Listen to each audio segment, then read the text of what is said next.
Ini adalah laptop yang super tipis dan super ringan. Tipisnya itu nggak melebihi tempe yang digoreng dadakan. Beratnya pun di bawah 1 kg, dibawa kemana aja nggak bikin otot gelagapan. Tapi apakah performanya akan tetap menawan? Di video kali ini akan kita buktikan. Ya udah di rumah aja jangan keluyuran. Selamat menonton. Yang kalau main game cuman jadi beban. Hai Andika. Guys, di video kali ini kita akan membahas sebuah laptop yang super tipis dan juga super ringan. Tapi yang sangat menarik, laptop ini walaupun dia super tipis dan juga super ringan dengan beratnya itu cuman di bawah 1 kg dengan ketebalan 1,49 cm. Biasanya laptop yang tipis dan juga ringan itu ya paling cuman baterainya awet, kemudian performanya ya medium lah, dia bisa digunakan untuk kegiatan yang medium. Tapi laptop yang satu ini itu enggak, dia masih bisa digunakan untuk keperluan yang cukup berat. Laptop apa ini? Di video kali ini akan kita bahas. Tapi seperti biasa sebelum kita mulai videonya, buat kalian yang belum cuci tangan dulu. Kalau udah cuci tangan langsung aja subscribe channel ini, karena di channel ini kita akan membahas informasi menarik mengenai dunia gadget dan juga teknologi yang akan membuat hidup kalian lebih inspiratif dan juga produktif. Perkenalkan, ini adalah Acer Swift 5, sebuah seri Acer Swift terbaru dari Acer yang dikeluarkan akhir tahun 2019 kemarin, lebih tepatnya itu bulan Desember. Dan menurut saya ini adalah Acer Swift 5 terbaik yang pernah dikeluarkan oleh Acer dengan beberapa perubahan seperti hinge, kemudian spesifikasi, baterainya sekarang juga lebih besar dan sistem coolingnya sekarang juga udah lebih baik. Untuk spesifikasinya, Acer Swift 5 ini sudah menggunakan Intel terbaru atau bisa dibilang Intel yang paling tinggi di kelas U atau kelas low power dengan Intel Core i7 Ice Lake 1065G7 dengan 4 core, 8 thread, base clocknya 1,3 GHz yang bisa di boost sampai 3,9 GHz dengan fabrikasinya 10 nanometer dan TDP-nya 15 watt, dimana dengan CPU fabrikasi 10 nanometer plus rating TDP hanya 15 watt ini, seharusnya laptop ini dari segi suhu sudah harus dingin, tapi dari segi performa karena sudah 4 core, 8 thread dan juga sudah bisa di boost sampai 3,9 GHz. Jadi dari segi power dia low atau hemat daya, tapi dari segi performa dia kenceng banget. Gak hanya itu, di seri Core i7 yang kode huruf belakangnya G7 ini berbeda dengan yang Comet Lake. Ice Lake ini juga sudah menggunakan IGB yang bisa dibilang terbaik dari Intel, yaitu Intel Iris Plus. Nah, sampai di sini menurut saya laptop ini tuh sudah cukup oke banget. Karena biasanya laptop yang super tipis dan juga super ringan seperti ini tuh dia sudah mentok di IGB dengan Iris Plus, karena dia PD dengan Iris Plus merupakan IGB terbaik dari Intel. Tapi Acer kayaknya, wah ini kalau cuman Iris Plus saja kurang memuaskan. Jadi Acer menambahkan lagi sebuah dedicated graphic card. Jadi VGA-nya ditambahi lagi oleh Acer yang berupa MX250 GDDR5 2GB. Dan ingat, laptop ini itu ringan banget, beratnya cuma di bawah 1 kg dengan ketebalan nggak sampai 1,5 cm. Tapi Acer masih memberikan dedicated graphic card. Jadi gigi banget kan ya. Kemudian kalau untuk memori RAM-nya tersolder di motherboard, jadi nggak bisa di-upgrade dengan RAM LPDDR4 dengan kapasitas 16GB. Sekali lagi kapasitasnya 16GB dan juga sudah dual channel. Jadi menurut saya walaupun nggak bisa di-upgrade, 16GB dual channel ya nggak terlalu menjadi masalah. Kemudian untuk SSD-nya berkapasitas 512GB dan memiliki speed sekitar 1600-an Mbps. Kemudian untuk layarnya ini memiliki screen size 14 inch dengan resolusi Full HD, panelnya IPS. Tapi nggak hanya itu, Acer Swift 5 ini juga sudah dibekali dengan fitur touchscreen. Jadi sekali lagi menurut saya sepertinya Acer ini berusaha memberikan hampir spesifikasi yang bisa masuk di laptop ini. Istilahnya kalau misalkan cowok lagi PDKT itu apa-apa dikasih. Jadi mau Intel Core i7 tertinggi di seri U, hayu, ikhlas. Mau RAM 16GB dual channel, ikhlas. Mau layar touchscreen, ikhlas. Jadi kayak gitu istilahnya. Dan layarnya ini menggunakan panel AU Optronics dengan monitor ID AUO 253D yang memiliki 300 brightness nits, 62% Adobe RGB dan 95% sRGB. Jadi kalau misalkan digunakan untuk editing gambar, layar dari Acer Swift 5 ini menurut saya karena walaupun belum 100% sRGB, 95% sRGB ya hampir mendekati 100% sRGB. Jadi kalau misalkan kalian gunakan untuk ngedit, kualitas gambarnya itu bakalan lebih pop up, saturasi warnanya jelas.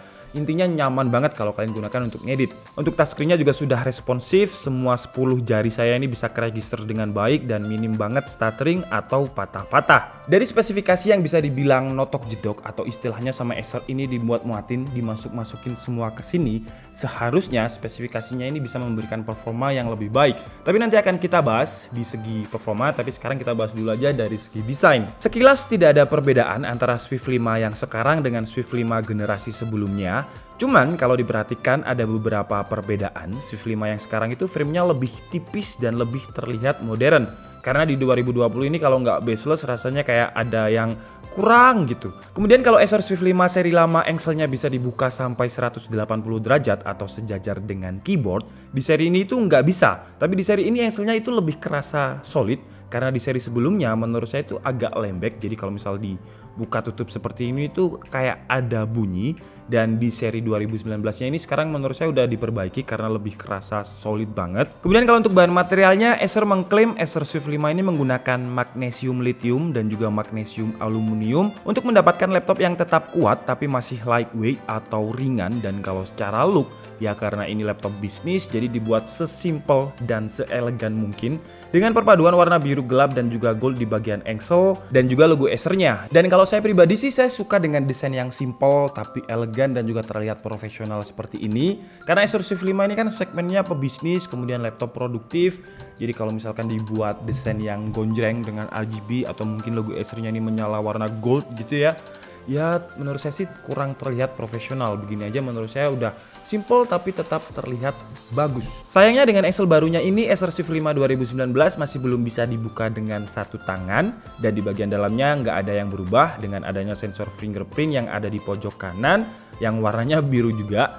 Mungkin kalau dibuat gold menurut saya akan lebih bagus ya, karena akan lebih match dengan logo dan juga engselnya tadi. Ukuran touchpadnya juga masih lebar banget, meskipun dari segi dimensi laptop ini tuh sekali lagi, laptop ini tuh compact dan juga kecil banget, tapi dimensi touchpadnya masih lebar. Dan menurut saya di tangan saya yang udah cukup besar ini itu nyaman dan juga sudah pas. Klik kiri dan kanannya ini travel distance-nya emang agak pendek, tapi bisa dimaklumi karena laptop ini itu sekali lagi saya nggak berhenti bilang kalau laptop ini itu tipis banget. Dan biasanya memang laptop tipis dan ringan itu travel distance-nya ya segini. Dan walaupun terlalu pendek menurut saya sih touchpad-nya itu udah cukup responsif dan ketika ditekan itu nggak butuh force yang terlalu tinggi. Jadi kalian tek kayak gini aja dia udah keregister. Kemudian untuk keyboardnya masih terlihat sama dengan Acer Swift 5 sebelumnya. Layoutnya sama, fontnya juga masih sama. Cuman yang sekarang menurut saya keyboardnya lebih baik. Udah nggak terlalu berisik seperti generasi sebelumnya. Yang menurut saya berisik mungkin tombol spasinya ya. Jadi tombol spasinya ini masih terlalu berisik dan kurang gimana gitu. Untuk tombol-tombol lain masih enak, masih tactile, empuknya dapet, nyamannya dapet walaupun laptop ini itu tipis.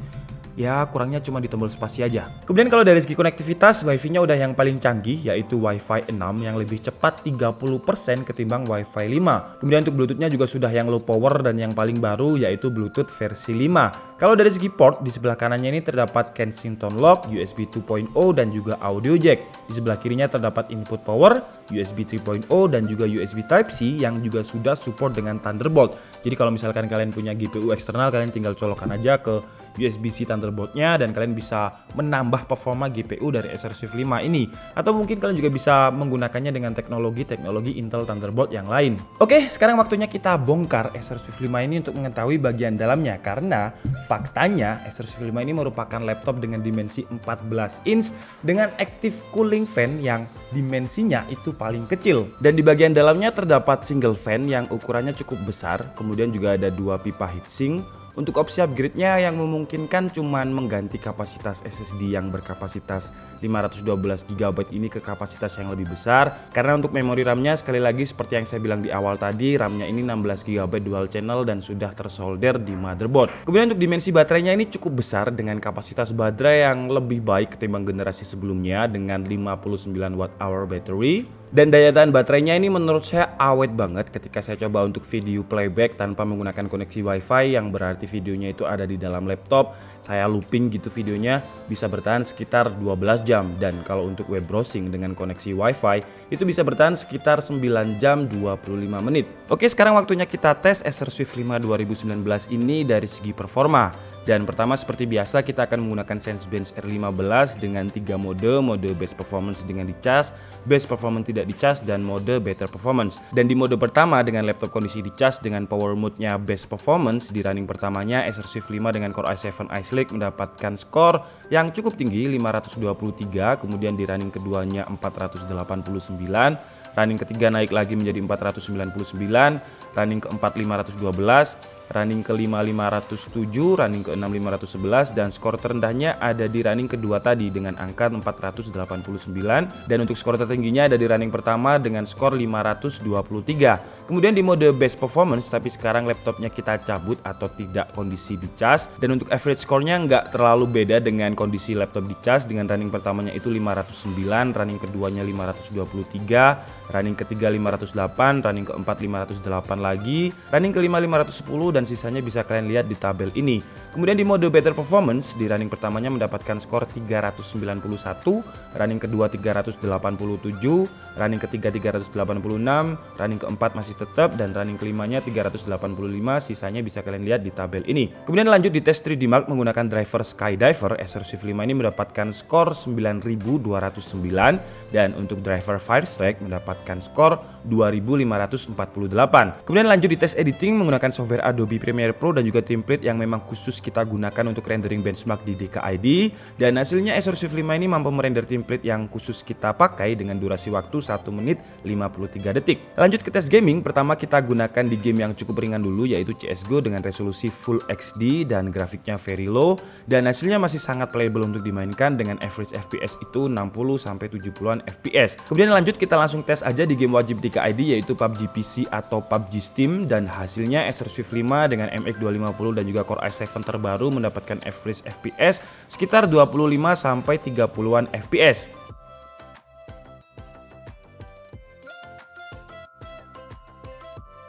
Oke guys, jadi mungkin cukup segitu aja ya video review dari Acer Swift 5 2019. Gila, laptop ini tuh emang enteng banget tuh guys, sumpah ini enteng banget. Saya mungkin seharian kayak gini ya, kayak gini tuh kuat karena beneran enteng. Dan kesimpulannya versi DKID dengan harga, nah ini sekarang masuk ke harga nih, saya paling mual kalau ngomongin harga. Kenapa? Karena apalagi kalau harganya yang kayak gini ya, harganya ini cukup ya, harganya itu 21.999.000 atau 22 juta kembali 1.000. Mahal. Iya, kalau saya bilang murah nanti kalian bilang 22 juta murah, mahal diasmu. Kayak gitu kalian biasanya ya. Tapi sebentar, kalau misalkan kita bandingkan dengan kompetitornya ini menurut saya cuman LG Gram ya. Kalian tahu laptop LG Gram itu laptop yang tipis banget, lebih tipis dari ini, 880 gram kalau nggak salah. Nah kalau ini 990 gram. Tapi kalau di Indonesia cuman ini yang paling ringan, karena LG Gram itu setahu saya nggak masuk ke Indonesia ya. Kemudian untuk kompetitor lain beratnya masih di atas 1 kg, jadi menurut saya sih bukan kompetitor ya kalau masih di atas 1 kg. Dan untuk LG Gram itu harganya sekitar hampir 30 juta rupiah atau 28 sampai 30 juta rupiah. Jadi kalau dibilang mahal ya emang mahal, tapi dibandingkan dengan kompetitornya, laptop ini itu bisa dibilang cukup murah dibandingkan dengan kompetitor. Dan dengan harga 22 juta kembali 1.000 ini, kalian akan mendapatkan laptop super tipis, super ringan dengan spesifikasi dan juga performa yang menurut saya bisa diandalkan. Karena sekali lagi seperti yang saya bilang di awal ya, laptop tipis dan ringan itu biasanya cuman kuat ya paling kalau nggak baterainya lama, performanya ya gitu-gitu aja, performanya bisa kegiatan medium lah. Tapi kalau ini dengan MX 250-nya dan juga Intel Core i7 generasi terbaru, itu sudah bisa kalian gunakan untuk keperluan yang cukup lumayan berat. Dan seperti yang saya bilang tadi, istilahnya Acer ini kayak cowok yang lagi deketin cewek, ceweknya itu konsumen, dan konsumennya itu dimanjakan dengan spesifikasi yang menurut saya ini adalah spesifikasi notok jedok di laptop yang super tipis. RAM-nya 16GB, SSD 512, touchscreen, kurang apa lagi coba. Wah, magnesium, lithium, magnesium, aluminium. Kekurangannya mungkin ya Acer, kalau harganya udah di 20 juta itu mungkin SSD-nya ditambah lagi.